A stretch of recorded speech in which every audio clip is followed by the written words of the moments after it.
Okay, so I will continue to discuss about the right concentration and right mindfulness here in the A4 path. First of all, we talk about wise concentration or right concentration. The reason why we need to have this type of mind training, again, because sometimes we'll be disturbed, uh, influenced by other people opinions, comment, and so forth.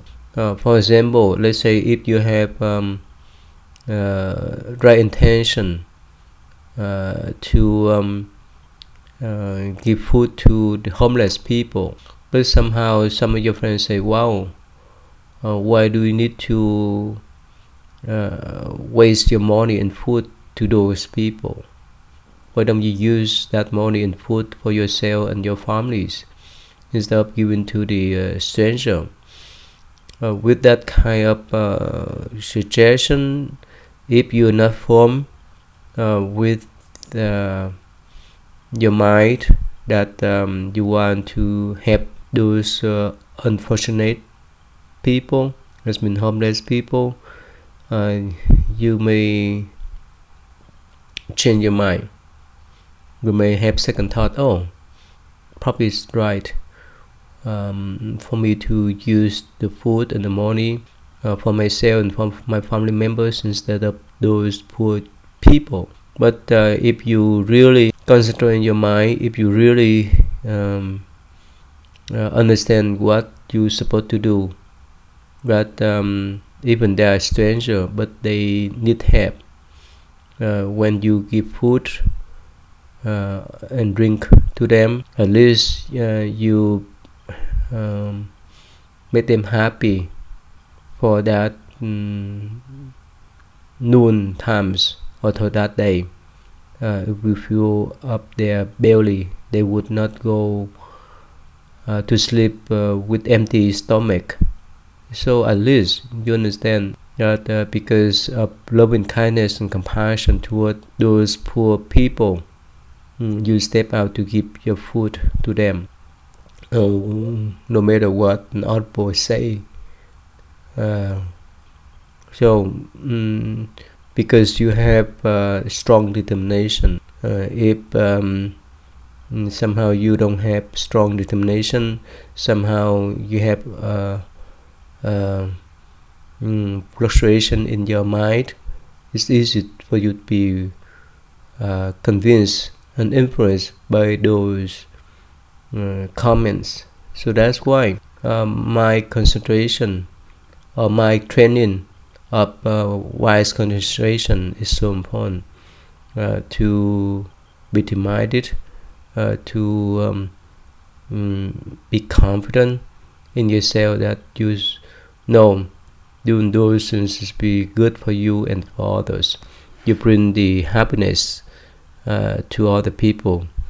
You help them to reduce some sort of physical suffering of being hungry for that day. So again, that's why my training is so important. So in the Buddhist mind training techniques, there are two. One is concentration, one is insight. Why do you need to have a concentration? Again, when we do anything, we need to have concentration. We need to focus our mind on doing those things. For example, while you are driving the car on the street, on the road, on the freeway, the faster you drive, the more concentration you may have. Otherwise, within a split second, if you don't concentrate well, you may go down to the cliff or up to the road, or you may encounter car accident. Or if you're taking the test, you should focus your mind on the test, on the questions that your teacher put there for you to respond or to answer. If you don't focus enough, you may miss the tricky question that your teacher, professor put there on the test. And even while you're cooking, you need to pay attention on your cooking, otherwise you may cook the wrong food or burn the food and so forth. So anyway, whichever thing you do, you need to focus, you need to concentrate. So if you don't have that kind of concentration, you could not finish up the job. So why is that? Because let's say while you're driving a car on the street, on the road, on the freeway, what happens if you think a lot of things? If you think about your work, if you think about your friends, your spouse, your study and so forth, that may be this distraction for your driving.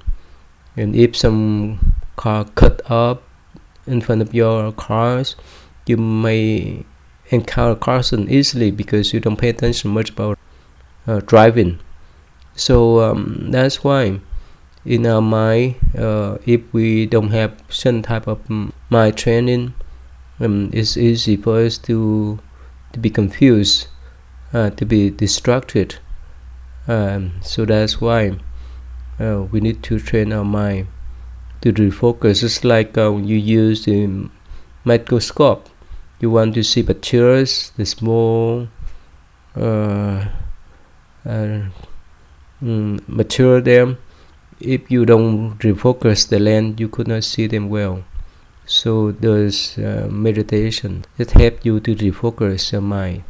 You train your mind to focus on one thing at a time. That's what concentration is about. And there's 40 meditation objects according to the Theravada traditions, including you concentrate your mind on the breath, you focus your mind on loving kindness, compassion, sympathetic joy, equanimity for others, and others object too. We will discuss later on. And of course there's some type of hindrance you need to deal with. So let me go back to talk about some basic, some general object that meditators can focus their mind on to train their mind. So this is what they call the 40 subject of meditation. The first one is 10 object, the earth or the dots. You can focus your mind on the dust or the earth, or you can focus your mind on the water. Like you sit in front of the ocean or the river or the pond. You focus your mind on the water of that pond, river, and ocean. You focus on the fire, the light candles, and so forth. You may focus your mind on the air, the air that you inhale and exhale. You may focus your mind on the color, blue color, yellow, red, white, light, limited space.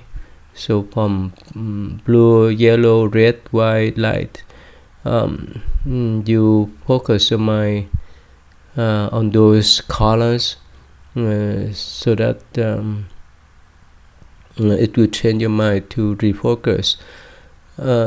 Now here, before I move on, I'd like to explain one more further, that usually our mind have tendency to swing back and forth between like or dislike, good or bad. So we live our life in duality, good, bad, black, white, like, dislike, and so forth. That's why we are out of balance. Our mind are out of balance. So that's why we need to refocus our mind in the middle, in the neutral round. So when we swing our mind back and forth between like, dislike, good and bad, so forth. That's where bias come from. That's where prejudice come from. That's why we could not have a calmness and peacefulness in our mind. So, for example, let's say if we think about our loved one, we have tendency to attach to them. And if we think about our enemies, the one give us the hard times, we have tendency to have anger or hatred toward them.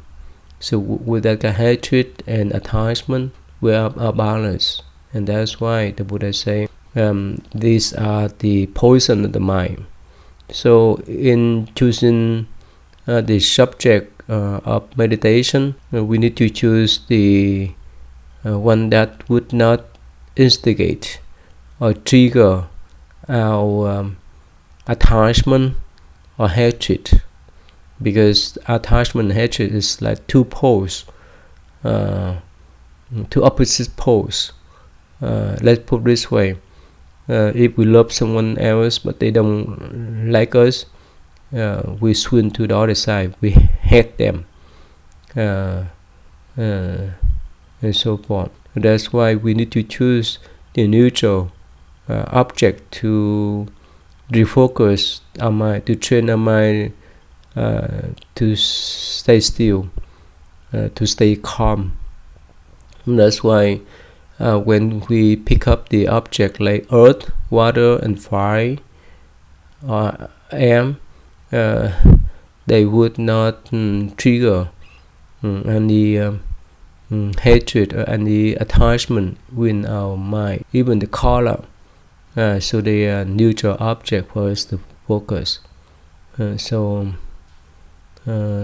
see here, we can deal with them. We can focus on them so that we can train our mind to refocus. For example, we talk about the fire. Let's say you light the light of the candles, and if you focus on that light, you can train your mind in that type of concentration. And we talk about the light, any kind of light, and about limited space, like when we look up to the sky, we can focus our mind as much as the sky, especially while we are sitting on the airplane. If we look out a window on the high altitude, if we look around, we see the vast horizon of space. There's no limit, but when you look down, there's all kind of things down there, the trees, the mountain, the house, the buildings, the people. But when we look at the space, it is unlimited. So that's why we can focus our mind on that. And that's just what we call 10 object. And another one, the 10 object of fullness, is related to the practice of the Buddhist monks and nuns to counter the lustful sensual attachment to the opposite sex. So in the past, some monks went to the forest, the cemeteries, to absorb and contemplate the corpse, how the corpse develop. Someone could pass away, all kind of colors, all kind of disgust color, and the corpse may be eaten by the wild animals and so forth.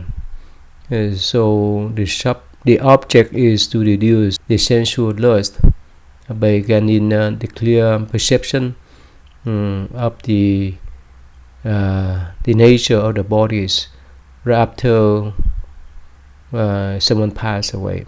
So that's one group. Another group is 10 recollection.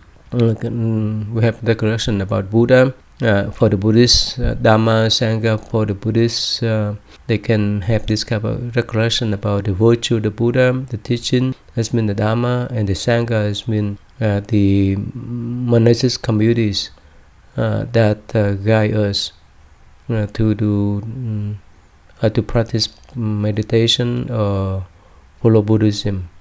Moralities, generosity, we can have that kind of recollection about the moralities, how we need to live properly, and we may have recollection about generosity, how we need to help other people, and when I have recollection about deity or the celestial beings who have good karma to enjoy their life in celestial realm. And we may need to have recollection about peace, why peace is so important for our life and others. We may have a correction about mindfulness of the death, how death comes, so that we can understand the realities of life. We may have recollection about the body, how this body come about, how this body functioning. As for example, we need to recognize as our body was the composition of earth, water, fire, and wind, and the other one is mindfulness of breathing. So this is the common practice of most of Buddhist tradition. We follow the breath, we count the breath, so that we can refocus our mind. So of course we can pick up any external things like the flower, the light candles, and so forth, but we have to use them. However, for the breath is there from the time we were born up to now. So when we don't have any more breath, that means we're done with our life. So it's easy for us to train our mind, to refocus our mind on the breath, so that we can be aware of in and out movement of the breath, and we can attain some type of meditative state of mind too. So mindfulness of the body can help us to reduce the lustful and sensual attachment. Mindfulness of the breath can help us to increase the wisdom. Mindfulness of the death and peace can help us to develop the wisdom and intelligence. And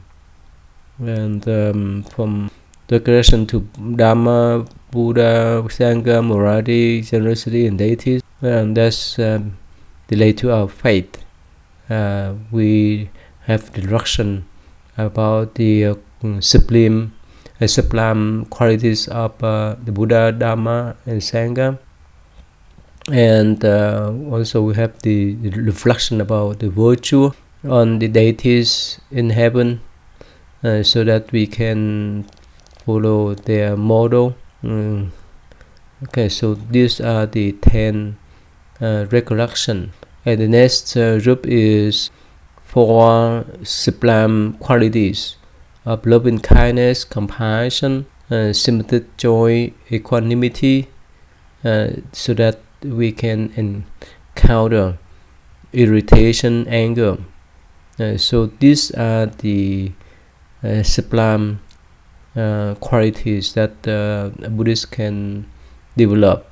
So like if we concentrate or train our mind to be compassionate, whichever thing happen.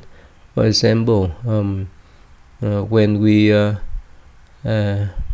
see homeless people, we develop compassion toward those poor people, that we willing to share our food, drink, whichever we have. So that's the way we can develop that kind of compassion. We can develop the sympathetic choice when someone get a job, when someone is successful, and we can develop what we call equanimity.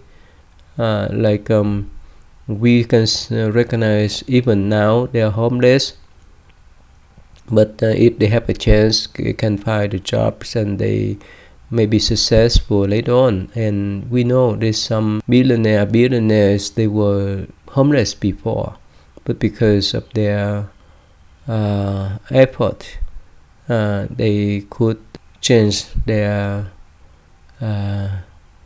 situation.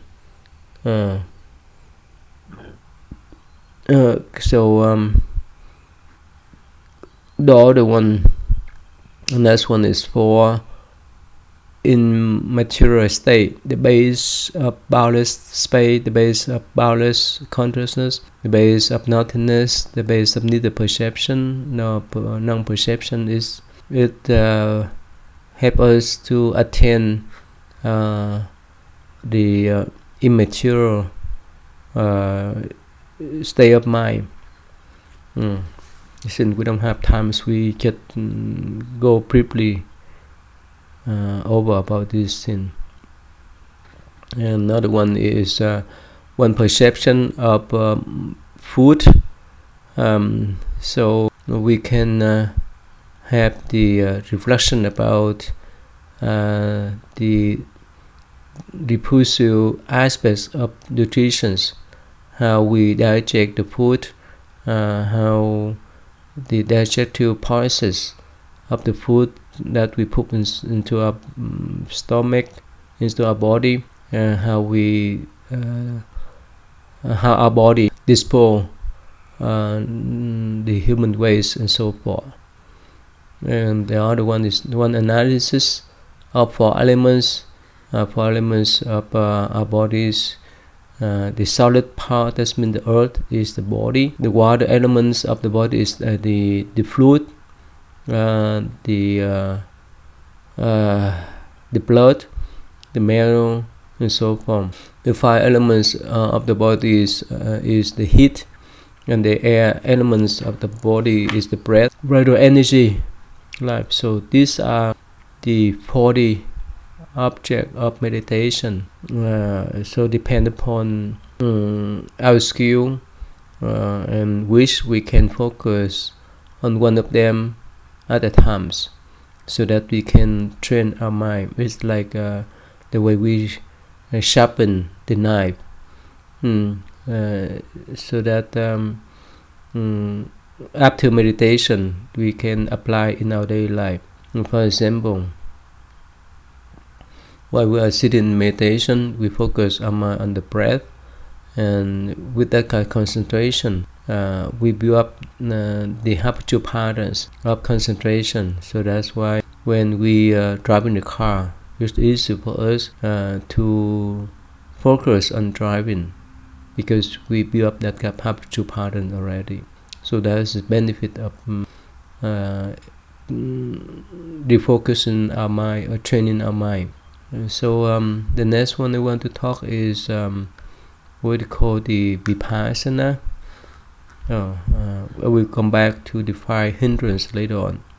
And due to the wise concentration, we will attain some state of meditative state of mind. We'll come back to talk about that. Here, when we talk about wise mindfulness, it's let